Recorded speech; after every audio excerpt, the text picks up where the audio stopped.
He wasn't confusing in the beginning. That's what made this feel different. You didn't have to guess how he felt. You didn't have to analyze his behavior or look for hidden meanings behind simple things. He showed you clearly, not just with words, but with how he showed up. He was consistent, present, engaged. He didn't hold back his attention. He didn't make you question your place in his life. He leaned in with a kind of certainty that made it easy for you to relax into the connection. And that certainty did something to you. It lowered your guard. It made you open up faster than you usually would. Not because you were trying to rush anything, but because there was no resistance coming from him. No mixed signals. No emotional distance that made you hesitate. It felt aligned, like both of you were moving in the same direction without effort. And for a while, it stayed like that. The conversations felt natural. The time together felt easy. The connection felt like it was building into something real, not just staying at the surface. He wasn't halfway in. He was all in, or at least, that's how it felt. And because of that, you let yourself believe in it. You let yourself feel it. You stopped preparing for the moment it might fall apart, because nothing about it felt like it would. But then, something changed. Not in a way that made sense. Not in a way that came with a clear explanation. It wasn't like he woke up one day and said he didn't want this anymore. It was quieter than that, subtler. His energy shifted.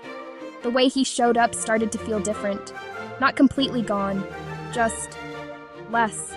Less effort, less intensity, less certainty.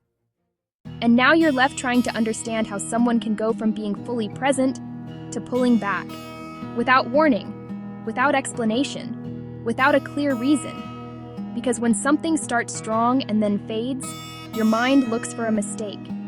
It looks for the moment you did something wrong, the moment you changed something, the moment you somehow caused this shift. So you go back. You replay everything.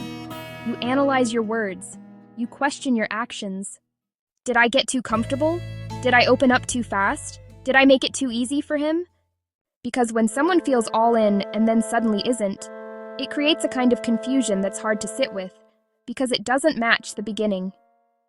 And when the present doesn't match the beginning, you start questioning what was real. But here's the part most people don't see. He didn't necessarily fake it. What you felt in the beginning was real, but it existed in a different phase of the connection. In the beginning, emotions can grow quickly because they don't carry full weight yet.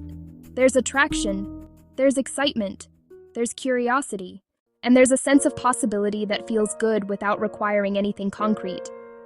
He can lean in fully because nothing has fully landed. There's no responsibility attached to the feeling yet. No expectation of consistency, no real pressure, just connection. And in that space, it's easy to be all in. Because being all in doesn't feel heavy yet. It feels good. It feels energizing.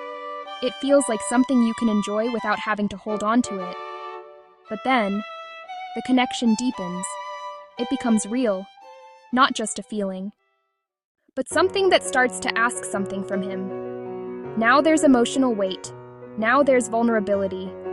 Now there's the possibility of losing something that actually matters.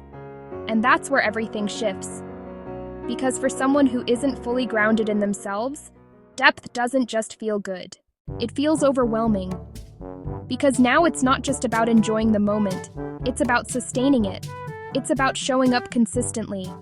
It's about being present even when it's not easy. And if he doesn't know how to hold that, he won't stay in it. He'll step back. Not because he stopped feeling, but because the feeling became something he didn't know how to manage. So what looks like a sudden loss of interest is often a response to emotional depth, a response to something becoming real. And real requires something different than excitement. It requires stability. It requires capacity. It requires a level of emotional grounding that not everyone has. So if you're sitting there wondering whether what you had was real, it probably was, just not something he knew how to stay in. And that's why the shift feels so confusing, because it wasn't a lie. It was just a moment he couldn't hold on to. And once you understand that, You stop trying to find the mistake.